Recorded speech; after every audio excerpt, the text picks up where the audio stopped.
अस्सलामु अलैकुम वरहमतुल्लाहि वबरकातुहू। बिस्मिल्लाहिर्रहमानिर्रहीम।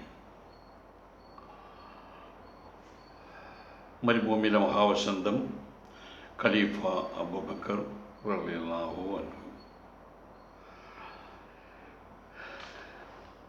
ഈ യമനിൽ ഉണ്ടാകുന്ന കുഴപ്പങ്ങൾക്ക് വിവിധ കാരണങ്ങളാണുള്ളത്. വംശചിന്ത അത് വലിയൊരു പ്രശ്നമാണ്. അവിടെ പല സ്ഥലങ്ങളിൽ നിന്ന് വന്നവർ, പല ദേശങ്ങളിൽ നിന്ന് വന്നവർ, പല ഗോത്രങ്ങൾ, പല വംശങ്ങൾ, ഇതൊക്കെയും അവിടെ നീ ഞാൻ എന്ന ആ ഒരു ചിന്തയ്ക്ക് ആക്കം കൂട്ടിയിട്ടുണ്ട്.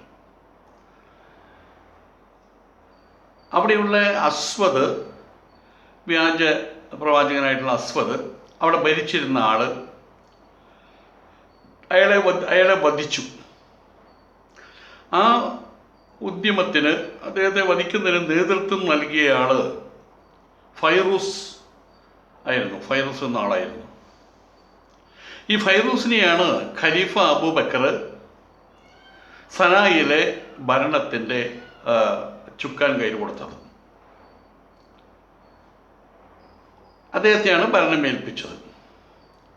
ദാദവൈഹി, ജിഷ്നസ്, ഖൈസ് ബിൻ അബ്ദി യഗൂത്ത് അവരൊക്കെ ആയിരുന്നു ഈ അസ്വദിനെ ഇല്ലാതാക്കുന്നതിൻ്റെ ഉദ്യമത്തിൽ അതിന് സഹായികളായിട്ട് ഫൈറൂസിൻ്റെ ഒപ്പം പ്രവർത്തിച്ചിരുന്ന ആളുകൾ. ദാദവൈഹി ഷദറുബ്നു ബാസാന്റെ മന്ത്രിയായിരുന്നു. ഖൈസ് ആകട്ടെ സൈനികനായിരുന്നു, സൈനിക നായകനായിരുന്നു അദ്ദേഹം, സേനാനായകൻ. ഫൈറൂസ്, ജിഷ്നസ്, ദാദവൈഹി അവർ പേർഷ്യൻ വംശജരാണ്. അതേസമയത്ത് ഖൈസ് പേർഷ്യൻ വംശജനല്ല, അദ്ദേഹം അറബി വംശജരായിരുന്നു. ഫൈറൂസിനെ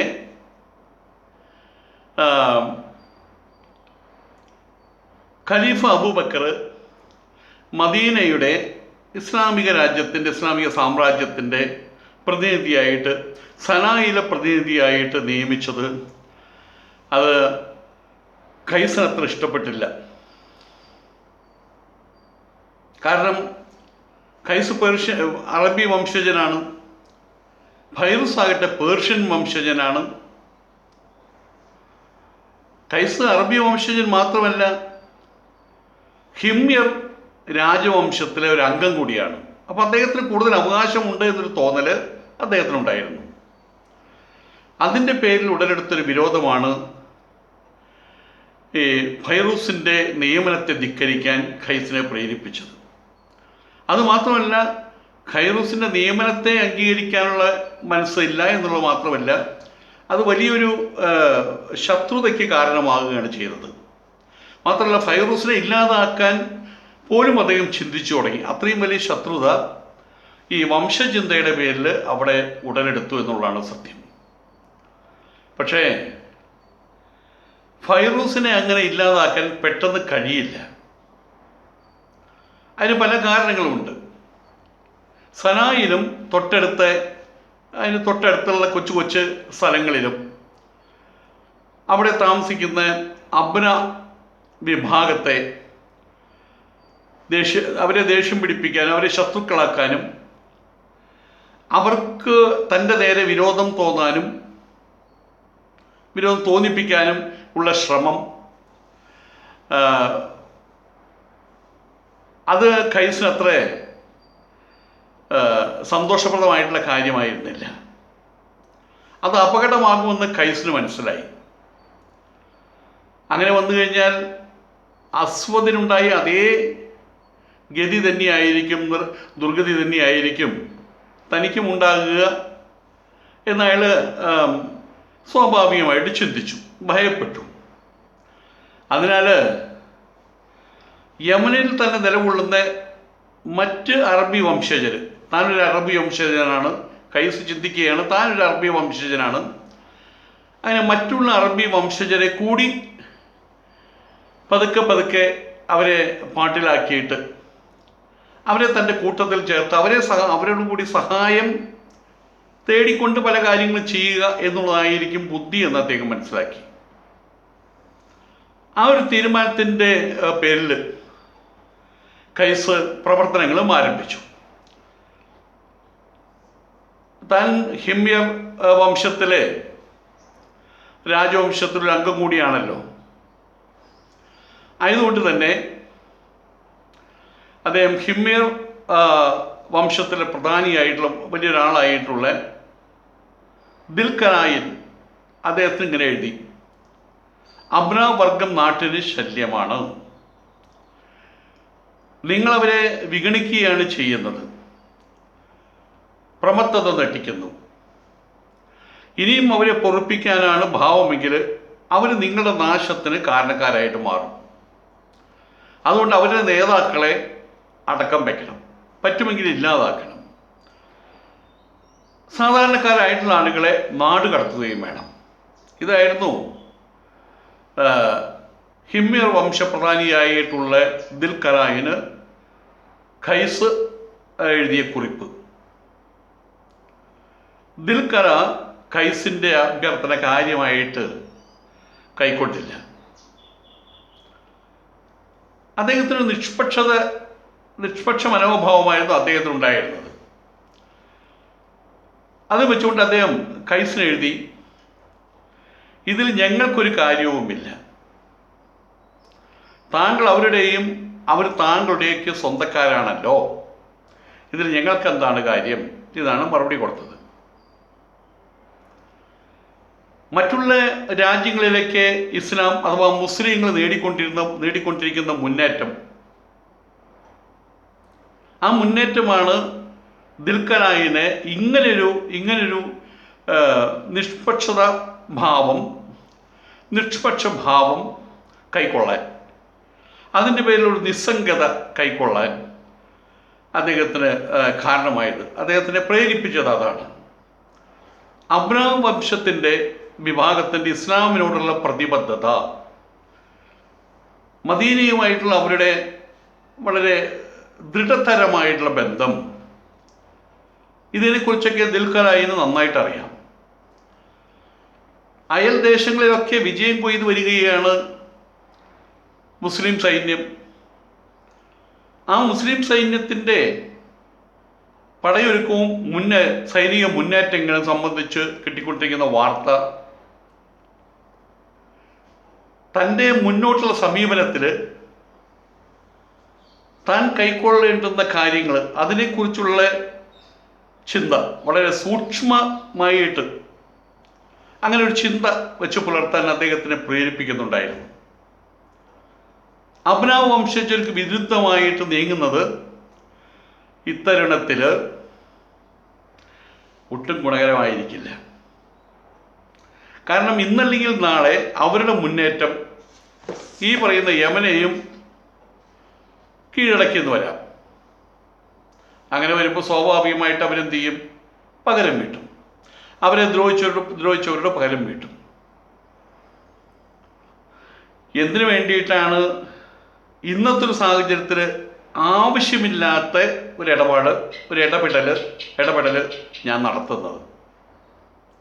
അതാണ് ദിൽഖന അദ്ദേഹം ചിന്തിച്ചത്. എന്നാൽ ദിൽഖനാൻ്റെ ഇത്തരം സമീപനങ്ങൾ അതുകൊണ്ടൊന്നും ഹിമ്യർ വംശത്തിലെ പ്രധാനി അദ്ദേഹവും തൻ്റെ അഭ്യർത്ഥന ചെവിക്കൊണ്ടില്ല. അതുകൊണ്ടൊന്നും ഖൈസ് പിന്തിരിഞ്ഞില്ല. അദ്ദേഹം ഉറച്ച മനസ്സുള്ള ആളായിരുന്നു. അങ്ങനെ യമനിൽ ഉള്ള പ്രാന്തപ്രദേശങ്ങളിൽ അങ്ങനെ കഴിയാവുന്ന സ്ഥലത്തിലൊക്കെ അദ്ദേഹത്തിന് കഴിയുന്ന രീതിയിലുള്ള ഗൂഢതന്ത്രങ്ങളുമായിട്ട് ഉപജാപങ്ങളുമായിട്ട് അദ്ദേഹം മുന്നേറി. അസ്വദിന് ഒരുപാട് അനുയായികളുണ്ടായിരുന്നു.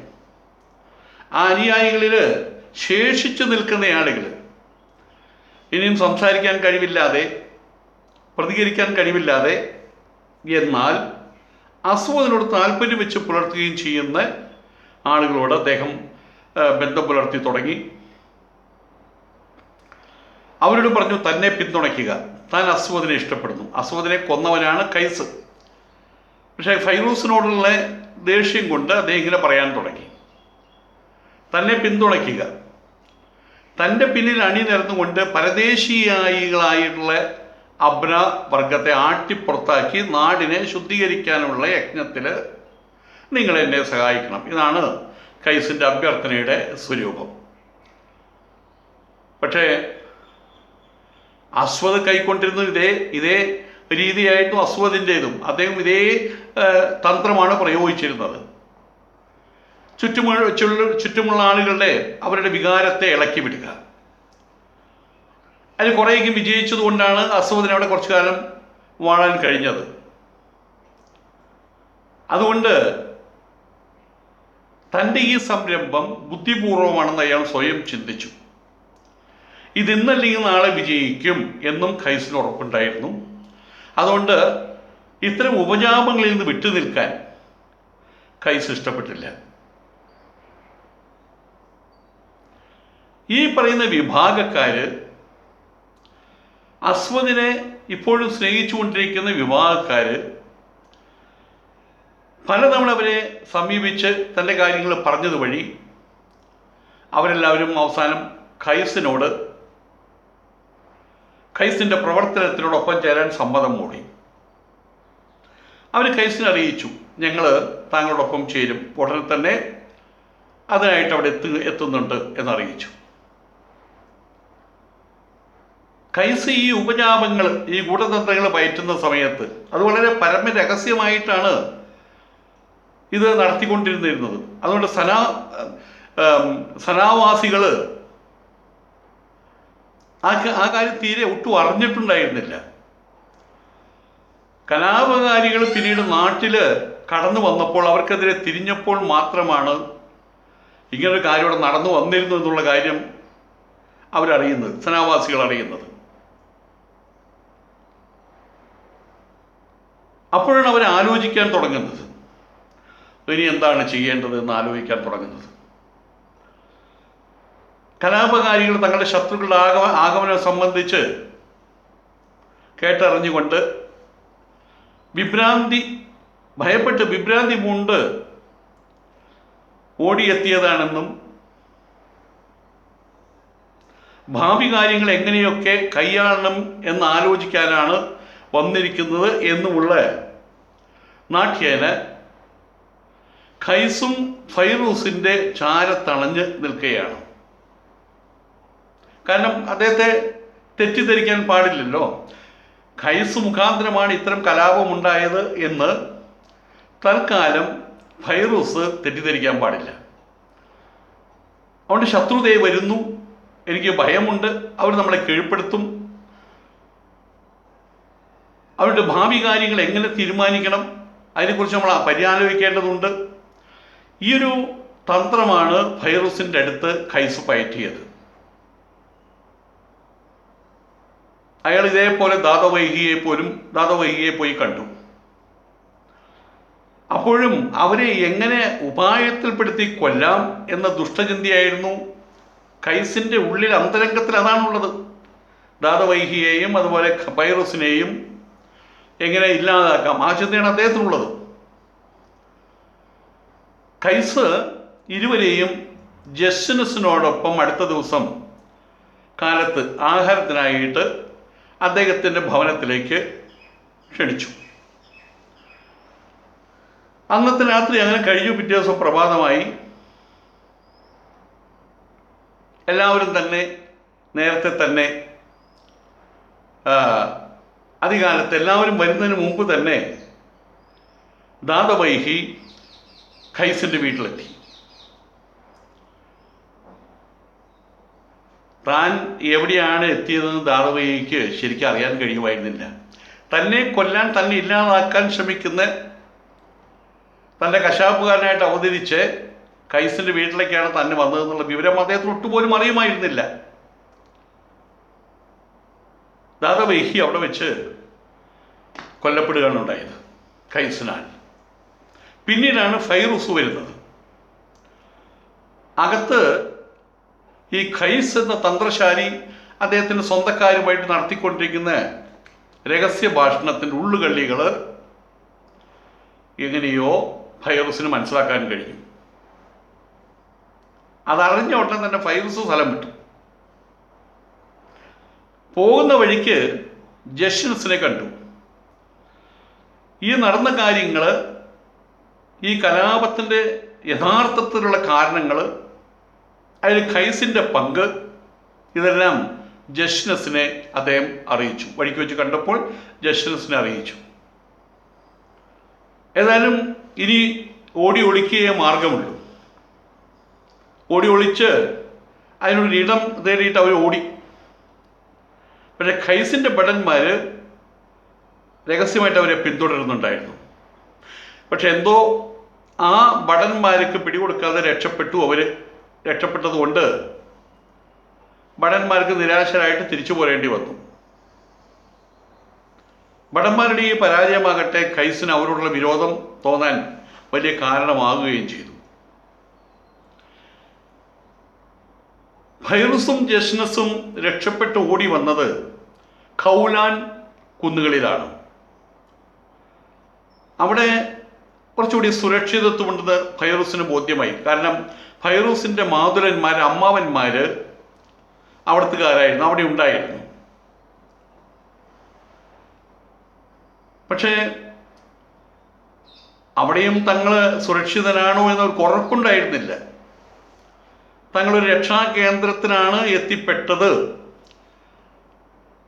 അന്നത്തെ വിഭ്രാന്തിയിൽ അത് വിശ്വസിക്കാൻ, അവരെവിടെ തന്നെ എത്തിച്ചേർന്നാലും വിശ്വസിക്കാൻ പ്രയാസമുണ്ടാകും. അതുപോലെ തന്നെ സുരക്ഷിതമായിട്ടുള്ള സ്ഥാനത്ത് എത്തിയിട്ട് പോലും അത് വിശ്വസിക്കാൻ അവർക്ക് കഴിഞ്ഞില്ല എന്നുള്ളതാണ് ഫൈറൂസിനും ജഷ്യസിനും.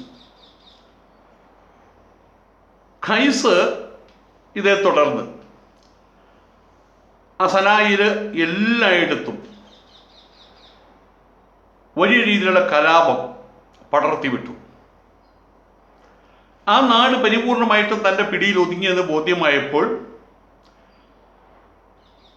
അയാൾ അബ്ന വിഭാഗത്തെ ഓരോന്നായി കിട്ടിയവരെ മുഴുവൻ പിടികൂടി തുടങ്ങി.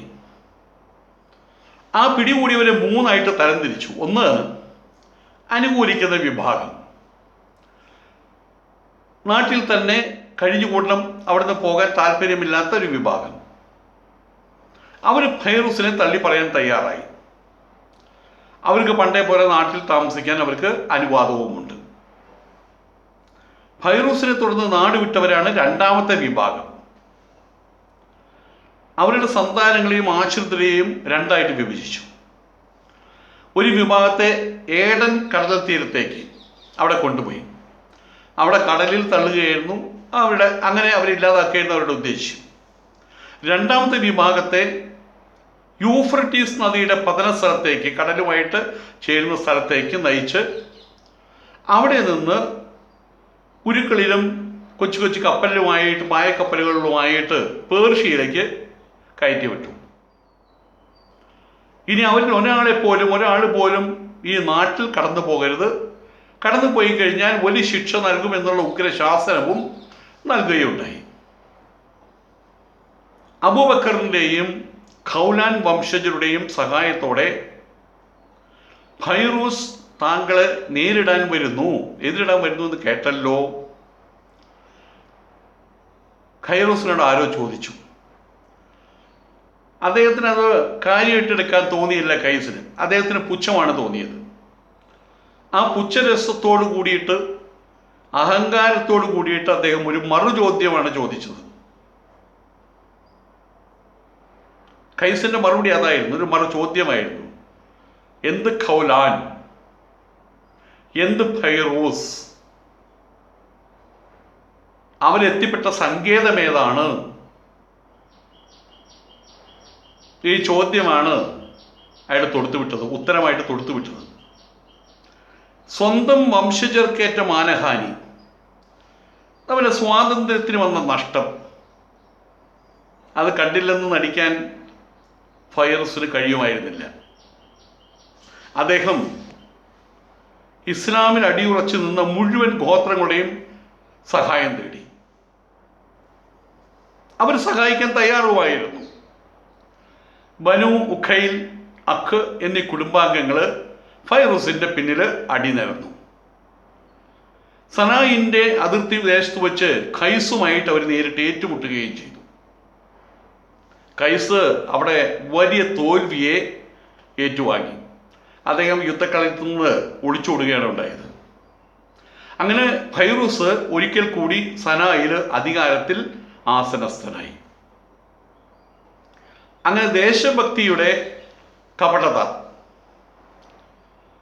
മതാവിനിവേശത്തിൻ്റെ പടച്ചട്ട കൊണ്ട് നേരിടാൻ അദ്ദേഹത്തിന് സാധിച്ചു.